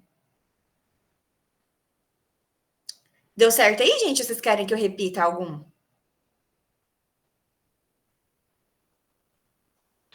Você se importaria de colocar no chat ou coisa assim? Aqui, ó. Uhum. Vou, inclusive, colocar com a tradução que a Mel sugeriu aqui, ó.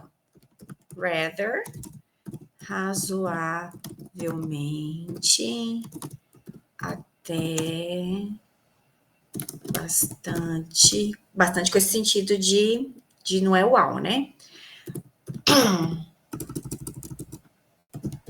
Would rather, preferiria, rather than, ao invés de.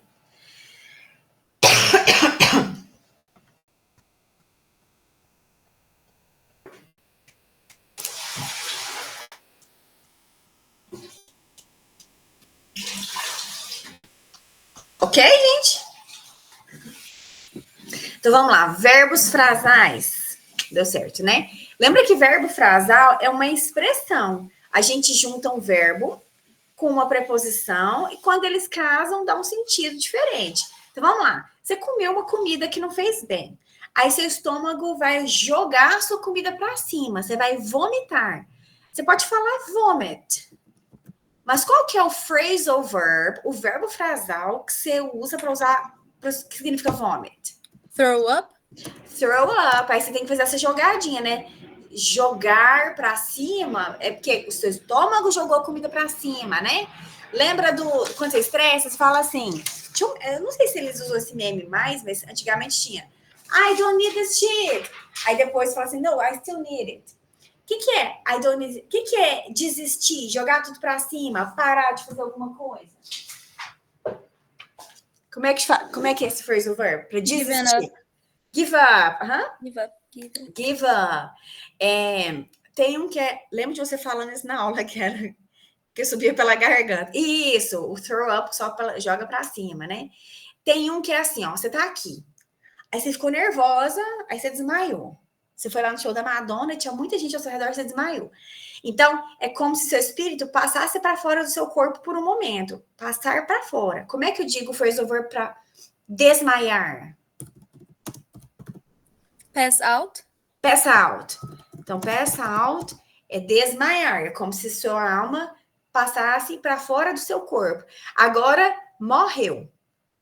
Para longe, de verdade, para o céu. Como é que é o phrasal verb que significa morrer? Gone? Be gone, pode ser, né? To be gone, falando. Não é did, não? Hã? Não, Did. Die e o passado died, né? É morrer.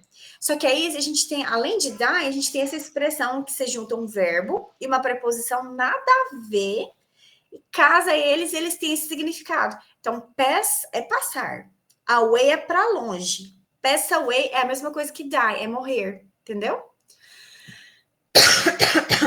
Joyce, é só explicar aqui para ver se eu entendi. Pode? Sim?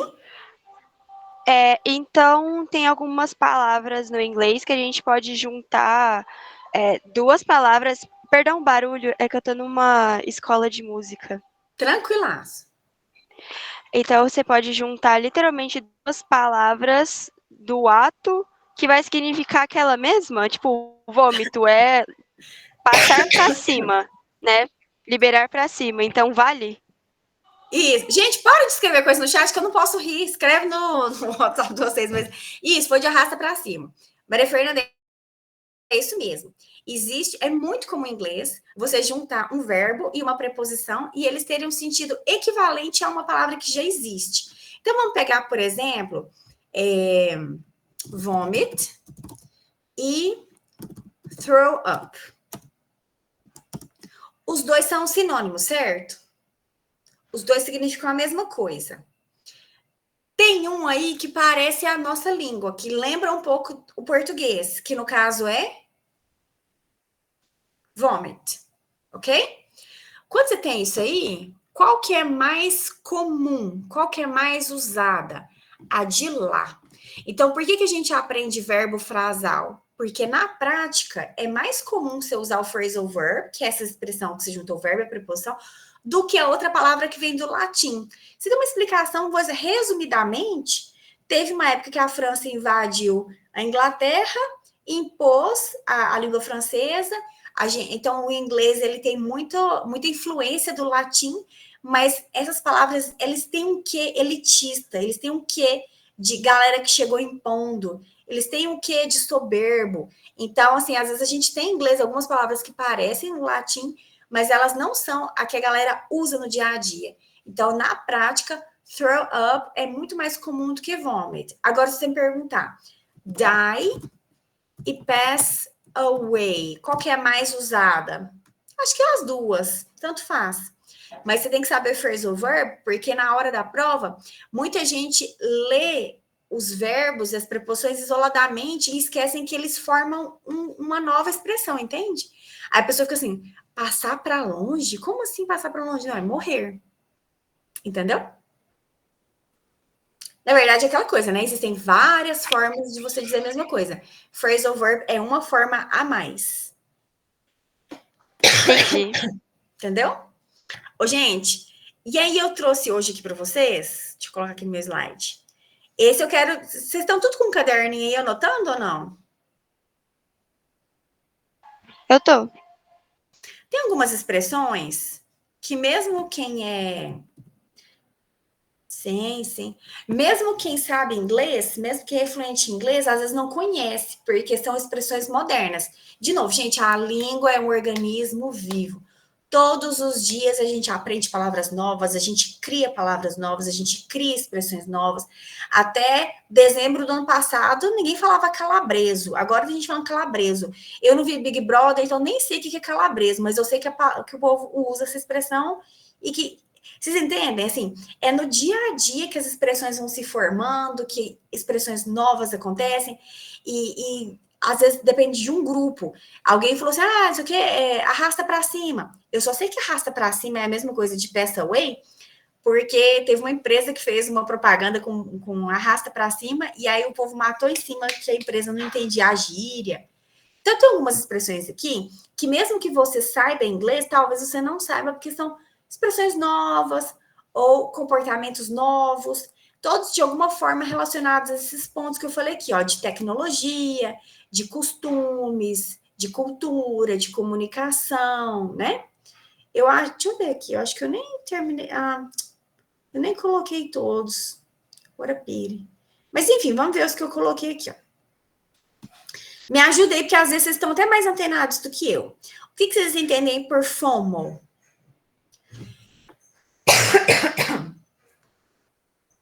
Alguém já ouviu FOMO? Eu sei quando a pessoa fala errado. Nós fomos ali. Não. FOMO em inglês. É assim, ó. É porque Isso, Juliana. O que é esse fear of missing out? Que está muito associado à tecnologia, a um comportamento atual, principalmente dos adolescentes. Você sabe o que é, Juliana? Assim, você colocou aí o que significa a expressão, mas na Uma prática... abreviatura?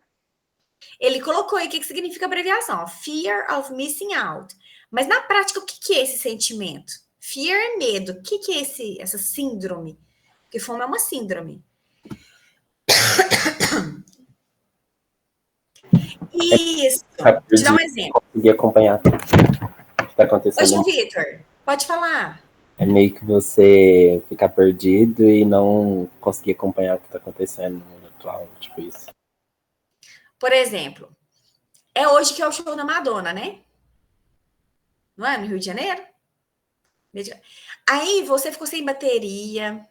Você ficou sem bateria, ou você ficou sem celular, ou você ficou sem internet. E aí você vai para o IF de manhã e você só olha seu celular quando você volta de noite. E aí, quando você volta, você vê o Hugo Gloss, que postou o negócio da Madonna, e todo mundo falando de uma coisa que você tá perdidaço. Aí, o fato de ficar sem o celular o dia inteiro, que antigamente não gerava nenhum tipo de ansiedade, porque a gente nem olhava celular, hoje gera uma ansiedade, principalmente nos adolescentes. É um comichão de falar assim, meu Deus, eu tô ficando por fora. E se o professor cancelar a aula e avisar no grupo e eu não vou ficar sabendo?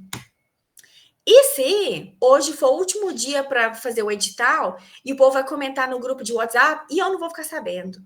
E, entendeu? Aquele sentimento ruim de não carregar o celular, porque medo de ficar por fora, das informações, das notícias, dos babados. Isso é FOMO. É considerado uma síndrome atual causada pela tecnologia e pelo uso excessivo de tecnologia. FOMO. Ontem eu vi uma moça falando assim, I had FOMO. O contexto era o seguinte, a menina estava numa chácara que tinha muitos animais, aí chegou uma galera para conhecer a casa que ela estava ficando, e ela foi fazer um tour na casa, ficou um tempão lá no tour. E aí ela foi e falou assim, nossa, aí ela depois que acabou o tour, ela foi lá pro pasto para ver as vacas, falou, no, I had fun of being with the animals. Eu fiquei com medo de ficar por fora, eu senti, aí eles traduziram como sentir saudade de ficar com os animais. Porque FOMO originalmente é medo de ficar por fora por causa de redes sociais, por causa de telefone. Mas hoje você vê a gente aplicando isso para medo de ficar fora de alguma outra coisa. Entendeu? Sei lá, você tá no IFTM, aí você pega um atestado, fica vários dias, fala assim, nossa, I had FOMO of IFTM. Né? Ficar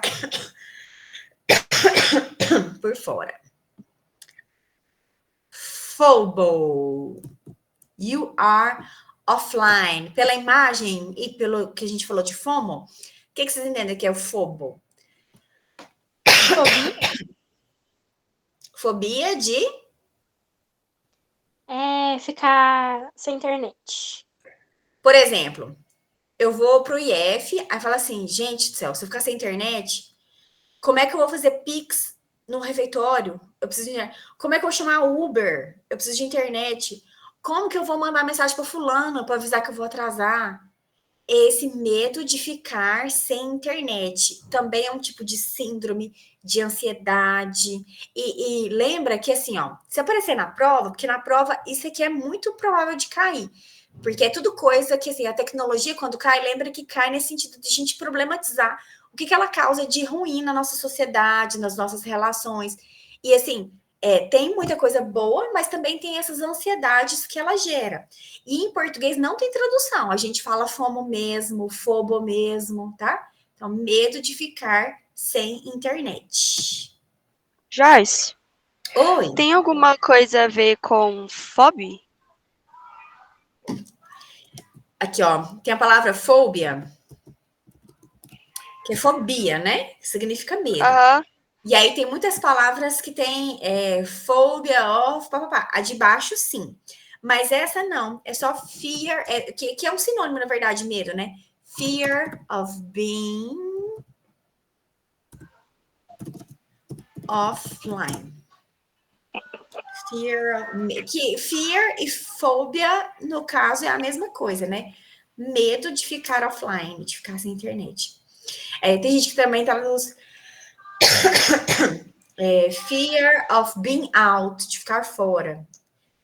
Mas não é FOMO. FOMO é de perder as informações. E FOBO é de ficar sem internet. Elas estão bem relacionadas. Agora a gente tem um FOB aqui, ó. Nomofobia. Eu acho que de vez em quando eu tenho nomofobia. Pela figurinha, o que vocês acham que é? Ficar sem o celular. Fobia de ficar sem o celular. Sim. Medo, né, no caso. Sim. Sei lá, por exemplo, você saiu de casa rápido para ir pro IF, pegou tudo na sua mochila, quando você já tá lá no terminal central, você fala assim, caramba, peguei meu celular? Aí você procura, aí te dá aquela agonia, fala assim, não acredito que eu vou ficar sem celular o dia inteiro. É a nomofobia, medo de ficar sem celular. Yes? Bem comum. E tá tudo entrelaçado, né, gente? Você tem nomofobia, porque você também tem fear of missing out, porque você tem o FOMO também. Medo de ficar por fora. Cadê a galera da IoT para explicar para a gente o que é uma pegada digital? O que é uma digital footprint? Footprint, print de imprimir. Foot é pé, então footprint é pegada, né? O que é uma pegada digital?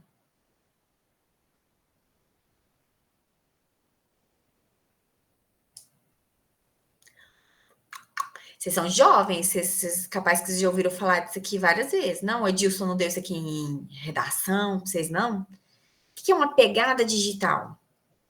Não, Pietra, não é a marca. Eu não sei, mas, tipo, pela lógica, analisando aqui a imagem, eu imagino que sejam, tipo, marcas ou rastros que a gente deixa usar a internet, alguma coisa do tipo. Isso, é os rastros que você deixa na internet. Por exemplo, quando você entra em algum lugar, você coloca seus dados, você deixa lá. Quando você faz alguma pesquisa, isso deixa de alguma forma sinalizado que você está procurando determinada informação. Isso deixa pegadas, deixa um rastro. Tipo os cookies, Nicole. Então, quando você... Qualquer tipo de rastro que mostra o que você está pesquisando, seus dados. Inclusive, quando a gente... Tem negócio de cookies, né? Você aceita os cookies? Ou tem assim, deseja guardar seus dados? Agora tem aquela lei de proteção dos dados, que antigamente a gente preenchia os nossos dados no lugar e outras pessoas tinham acesso. Então, eles estão tentando evitar isso, mas a gente deixa rastros pela internet. Isso é o digital footprint. Vou pegar outra aqui. Devices ou gadgets. O que é devices ou gadgets? Os aparelhos que você usa, celular, tablet, controle. Me corrija se eu estiver errada. Em português, muita gente fala gadget, não fala? Letícia, você que é da informática? O povo não fala assim, nossa, eu tô com os gadgets, meus gadgets estão tudo velho, precisando renovar. Não, é porque o meu marido é da informática, ele fala gadgets, eu achei que era todo mundo que eu falava. Então, devices são os aparelhos. Gadgets é isso mesmo, são os dispositivos. Então, você precisa de um fone, do computador, sei lá, o relógio. Eu coloquei como sinônimos, porque no fundo é a mesma coisa, né? São as coisinhas que a gente usa aí. Só corrigindo de antemão, porque a gente fala app. Não é app. App é a irmã da neném. Vocês não são da época, né? Mas os pais de vocês ouviam Pepe e Neném, que era uma dupla da minha época. Então, não é app, que app é a irmã da neném. É app. App. O que significa app? Aplicativos. Aplicativos. Então, app é aplicativo. Por exemplo,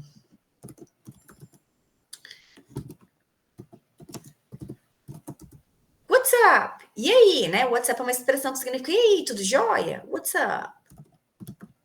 Aí, tiveram a ideia de montar WhatsApp. Ah, não, eu escrevi errado, desculpa. WhatsApp, para imitar a frase WhatsApp.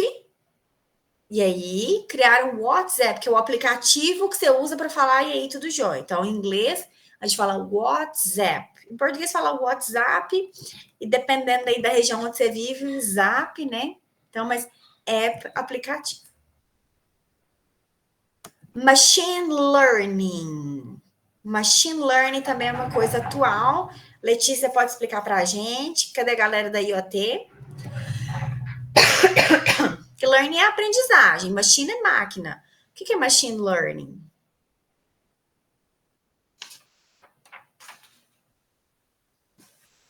Licença, gente. O que é, Thiago? Ô, Thiago, eu tô esquecendo que você é da informática, ué. Avisa aí. Ajuda a gente. O que é aprendizagem de máquina? Machine Learning nada mais é do que uma técnica de algoritmos projetados para ensinar o computador a aprender por meio de alguns códigos. Isso tem uma infinidade de técnicas. Árvores binárias, floresta negra, que é um algoritmo muito interessante. É basicamente algoritmos de probabilidade e estatísticas. Fala pra gente, assim, na prática, por exemplo, Alexa, tem alguma coisa a ver com... Gabriela, apaixonadíssima ali. Machine Learning, por exemplo, Alexa, usa esse esquema de Machine Learning ou não? Totalmente. Por quê? Porque a gente fala para ela e ela já entende como é que é. Basicamente, ela pega esses dados de todo mundo, isso joga no algoritmo, e, nossa, é extremamente difícil de explicar, porque a matemática por trás disso é sinistra. Mas é basicamente... Sabe quando você está usando o teclado do celular? Sim. E você começa a digitar uma frase e ele começa a sugerir as continuidades para essa possível frase? É basicamente isso que a Alexa, o que uma Siri, o que o próprio ChatGPT faz. Isso que a gente chama de inteligências artificiais generativas. Isso. Um pouquinho gera várias. Ótimo. Exatamente. Entendi. Maria Fernanda, quer complementar? Então, eu ia perguntar se a inteligência artificial entra nesse contexto. Totalmente. ChatGPT, a Alexa. A Alexa não sabe assim. Alexa, toca a boquinha da garrafa. Mas ela sabe o que é toca, ela sabe que boquinha da garrafa vai criando uma árvore de possibilidades. Ela não sabe aquilo especificamente. Ela vai aprendendo, né? Very good, gente. Vocês estão ótimos. Eu não sei se eu coloquei imagem para... Não, aqui, ó. Tech savvy. Tech savvy também é uma expressão atual. Tech savvy é a pessoa que é muito entendido de tecnologia, que é o expert de tecnologia, entendeu? Então, meu marido é um tech savvy, ele ama tecnologia, e aí os nossos amigos não são tech savvy, então, da rodinha, ele todo mundo fica assim, uau, uau. É igual o Thiago BG, Gabriel, leva ele para sua turminha e todo mundo assim, uau, o que é machine learning? Então, a pessoa que entende de tecnologia, que sabe usar as coisas novas, atuais, né? Tech savvy é isso, pessoa expert em tecnologia, que entende muito aí das atualidades de tecnologia. Gente, vocês anotaram até o tech savvy aí? Saulo da Mata, meu ídolo, Saulão tá ali fazendo obras hoje. Agora eu vou mudar um pouquinho de vocabulário. A gente viu um pouquinho de tecnologia, de comportamentos atuais. A gente vai agora para cultura e línguas. Olha só. Mother language e first language. A gente aqui no Brasil, a nossa pátria mãe é o Brasil. Então, a nossa mother language é a nossa língua materna, português. Eu coloquei como se fosse sinônimos, primeira língua e mother language, porque para a gente é. Mas em alguns países não é, porque às vezes a pessoa ela tem mais de uma língua materna. Mas first language é a primeira língua que ela aprende. Mother language é a língua materna, que na maior parte dos casos é a primeira língua que ela aprende. E aí, por exemplo, eu tô aqui no Brasil, bem bonitinha, aprendendo inglês. Inglês vai ser o quê? Alguém sabe?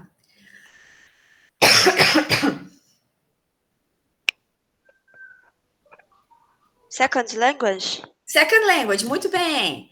Pode ser second language ou pode ser também foreign language. Mas eu vou colocar aqui second language, porque também dá. Então, foreign language é a língua estrangeira.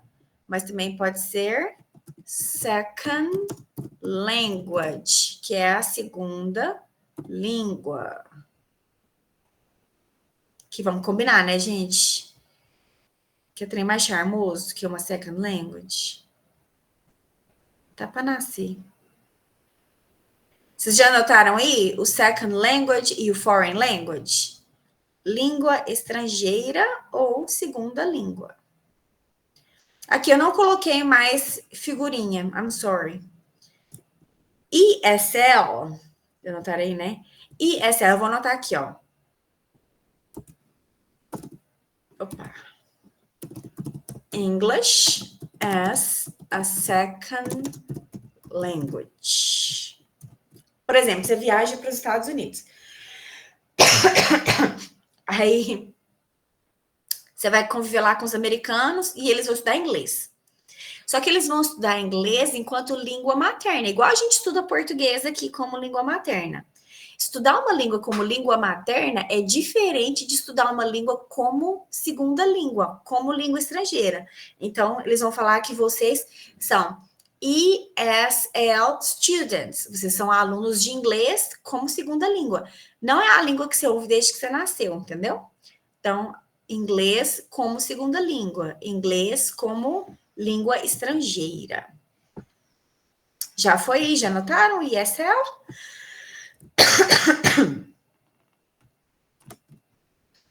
Interlanguage. No Enem, gente, é muito comum... Deixa eu fechar aqui, porque agora eu ouvi o barulho do furadeira.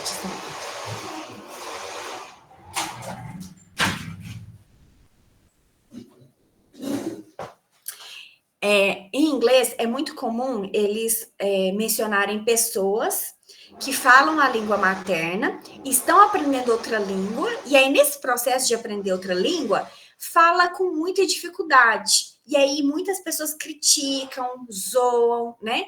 Interlíngua é a língua que você está aprendendo naquele momento em que você ainda não é fluente, entendeu? Então, se tem um americano que está aprendendo português, aí ele fala assim, eu ser americano, é muito provável de cair uma questão dessa. E aí outras pessoas falam, ele não se comunica, ele não é bom, ele não deveria? Não, porque ele está na interlanguage, na interlíngua, o período em que ele está aprendendo uma segunda língua, mas ainda não chegou lá. E por isso faz muitos deslizes, né?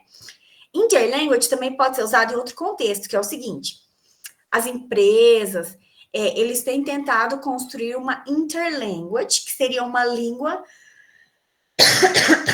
mais universal, em que se usasse, por exemplo, a gente zoa muito o pessoal que fala assim, eu tenho uma call hoje, opa, calma aí,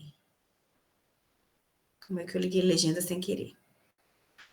Hoje eu vou ter uma call com a equipe para a gente discutir o nosso budget, que está bem apertado, porque a gente tem um job esse mês e o deadline está chegando. Então, o que é quando eu falo assim, vou fazer um call? Maria Fernanda, você levantou a mão e eu já te respondi ou você está com a mão levantada esperando? Ah, não, perdão, você já me respondeu sim. O aplicativo aqui que não desmarcou. Então tá. Call é ligação, reunião que você fala com a pessoa. Então eu vou fazer um call com a pessoa. Isso, Nicole, isso mesmo. Fazer um call com a pessoa, porque o nosso budget tá muito apertado. O que é budget? Nosso orçamento, tanto de dinheiro que a gente tem. O nosso budget está muito apertado para o job que a gente tem esse mês. O que é o job? Trabalho, projeto. E aí, a gente está apertado, porque o deadline é dia 30. O que é deadline? Data final. Então, vocês já repararam que em português a gente faz isso, né? A gente, quando está no inglês business, por exemplo, mesmo estando no Brasil, mesmo falando português, a gente usa muitas palavras de fora. Então, é como se fosse uma tentativa, em algumas áreas, de se construir uma língua que seja entendida por pessoas de lugares diferentes, que seja meio neutra. Então, interlanguage tem esses dois significados. Ou é interlíngua, porque você ainda não chegou lá, e alguém colocou aqui, inter, né? Você tá entre, você ainda não chegou lá. Ou interlanguage de interlíngua, que é uma língua mais neutra, mais universal, ok? Interlanguage pode ser essas duas coisas aí. Quem levantou a mão, pode falar? Maria Fernanda. Isso vale pra quando teve a quarentena e teve, tipo, lockdown? É lockdown, né? Lockdown. Todo mundo falava lockdown. O termo lockdown é uma tentativa de um termo universal. Tudo bem. Gente, accent parece acento, né? Então eu faço cognato, porque não tem nada a ver com acento. Alguém lembra o que é accent? Sotaque, aí vocês colocarem sotaque. O Enem jamais vai preferir um sotaque. O Enem jamais vai falar que o sotaque do italiano é errado, porque o sotaque do italiano é I wanna sit on my table. Lembra da piadinha do I wanna be on my table? O Enem jamais vai fazer uma piada dessa. Não vai criticar o sotaque do italiano. O chinês ou o japonês tem dificuldade de falar drr, prr. Não sei se vocês assistem dorama, mas dorama, que eu achava que era dorama, é drama, só que eles não conseguem falar drama, então eles falam dorama. Eles não conseguem falar Patrícia, então eles falam Patorícia. Eles não conseguem falar try, então eles falam torai. O Enem jamais vai zoar esse tipo de pronúncia. O indiano, ele não vai falar three, ele vai falar three. O Enem jamais vai zoar o indiano, porque não existe inglês dos Estados Unidos, inglês britânico. E existe inglês da pista, da rodovia, global, mundial. Assim como em português, não existe um sotaque melhor ou pior. Então, accent é uma questão que é bem trabalhada no Enem, nesse sentido contrário, de não colocar um superior, né? O que é um native speaker, gente? Esse é só traduzir para a letra, né? Falante nativo. Então, eu não sou uma native speaker de inglês. Eu sou uma native speaker de português. E aí, antigamente, eles falavam, por exemplo, tinha algumas teorias que existiam, que hoje o Enem vai criticar a ferro e fogo. Por exemplo, um bom professor de inglês tem que ser um native speaker de inglês. Né? Muita gente falava assim, vou fazer inglês com a Joyce, não, porque ela não é native speaker. Só quem é americano de verdade que ensina direito, quem é britânico de verdade. Então, só quem é o native speaker fala pronúncia impecável. E hoje em dia não tem mais pronúncia impecável, não tem native speaker como detentor da língua. Não sei se vocês vão lembrar dessa questão, que era assim, um cara do Texas falando com um cara da França, e ele falava assim, para entrar no nosso país, a pessoa tinha que falar perfeitamente minha língua, porque eu sou um native speaker, não sei o quê. Só que ele fala não seguindo regras de gramática. E aí o francês, que não é um native speaker, ele não entende a ironia e ele responde assim, concordo com você. Inclusive, posso te sugerir uma vírgula aqui, o uso do pronome tal. Então, os dois estão falando, um é nativo, não segue a gramática, mas julga que sua pronúncia é perfeita. O outro não é nativo, muito entendedor de estrutura, entendeu? Então, lembra que essa crítica o Enem faz. Não existe native speaker falando melhor, né? Assimilation é assimilação. O importante é se comunicar. Caio, vai com essa mentalidade. Qualquer questão que for o contrário disso, você risca. Assimilation é de assimilação. É quando você compreende uma ideia, compreende uma rotina, um hábito, baseado no contexto de cultura. Entendeu? Então, se eu falar assim, ó. Na África, lembra do documentário do chocolate? Como é que era? Era na Costa do Marfim, né? Perto da Costa do Marfim tem Burkina Faso. Lembra que era a região que o povo saía passando fome e fugia para Costa do Marfim, né? Então, lá na Burkina Faso, não sei se eles ainda têm, mas tinha algumas tribos que tinham o costume de quando o rapaz fazia 18 anos, ele mutilava o próprio rosto, que era uma prova de coragem, para ele falar assim, realmente agora eu sou adulto, eu tenho coragem. Então, se a gente olha isso pela perspectiva nossa, que ocidental, brasileira, a gente acha isso horrível, fala assim, como que eles fazem isso?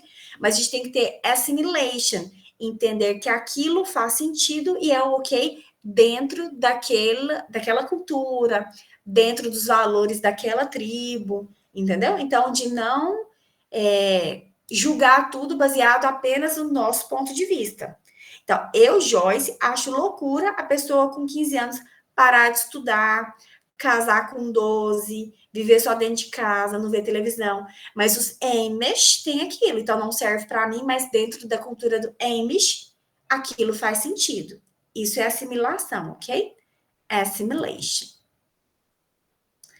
Heritage tá errado, é com E, gente. O que é heritage? Vocês já ouviram falar? O que vocês acham que é? A palavra parece um pouco português.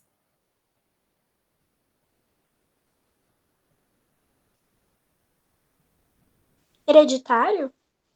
Tem a ver com hereditário, muito bem. Heritage é o substantivo, é herança. Então, dentro de cultura, herança é tudo que veio de outras gerações. Prédio histórico, costumes, expressões orais, crenças, histórias, tudo isso é heritage, de herança. Eu não vou continuar os outros agora, porque eu não coloquei a figurinha, a gente vai ter outros encontros. Nos outros encontros, eu pretendo falar mais de vocabulário e trazer mais exercício pontual para a gente treinar aqueles itens lá de cima. Mas tirando esses vocabulários que eu vou continuar, aqueles tópicos que eu mostrei, que eu ainda vou aprofundar, tem alguma coisa específica que vocês gostariam que eu adicionasse na próxima aula?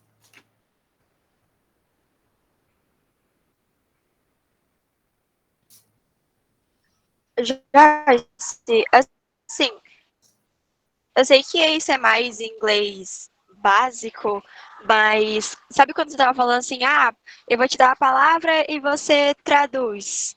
Então, a maioria das palavras, eu não consegui responder, tanto falando quanto no chat. E nem fazer associação. Entendi. Maria Fernanda, seu inglês é iniciante, certo? Certo. Você vai pedir para o pessoal da comissão meu WhatsApp, e aí os materiais que eu tiver de inglês iniciante, eu te mando, que é o Beabá, para você treinar, tudo bem? Certinho, muito obrigada. Por nada. Ok, gente, alguma dúvida hoje?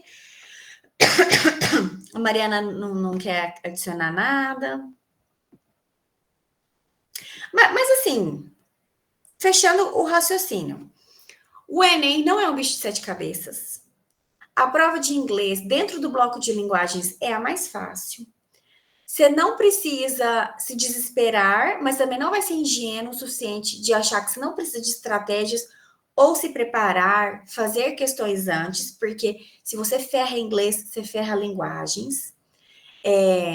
Os temas são mais ou menos traz umas questões depois do estilo das que fazemos em sala. Ok, Pietra?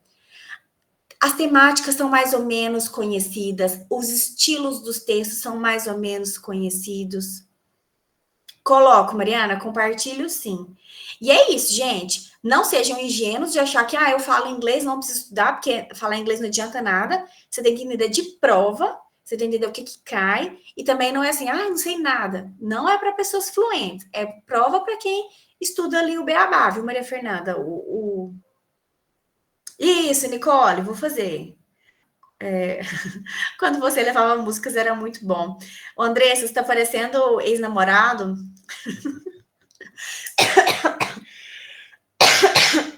Né? Assim, nossa, lembra da nossa época?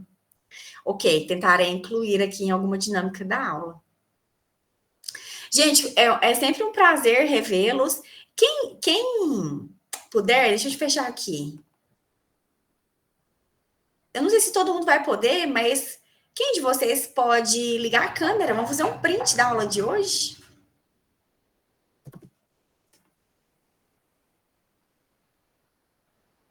Nicole, você é gatinha sempre, não precisa ficar com medo, não, hein? O que é?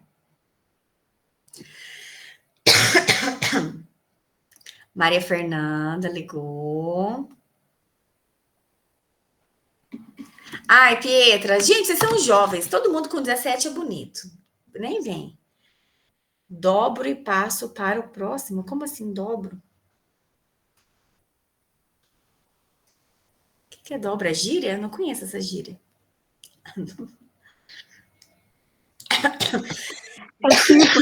É tipo quando alguém te oferece uma coisa que você não quer, ou tipo, propõe algo e você fala dobra e passa pro próximo. É tipo, não, eu não quero. É tipo isso. Então, Maria Fernanda, guarda Pô, sua agora eu simpatia fiquei para com vergonha, só eu que apareci. Você tá vendo ela aqui, ó. Na próxima aula a gente tira a nossa foto e todo mundo trata de acordar e tomar banho e passar um batom. É o mesmo TikTok, R$2. Ai, gente, muito bom. Então. Oi, tá. A aula que vem eu quero todo mundo aparecendo na câmera, tudo bem? Não quero escovar o cabelo para a próxima aula. Combinado. Right. Folks, bye bye. Bom fim de semana para vocês. See you next time. Bye, bye.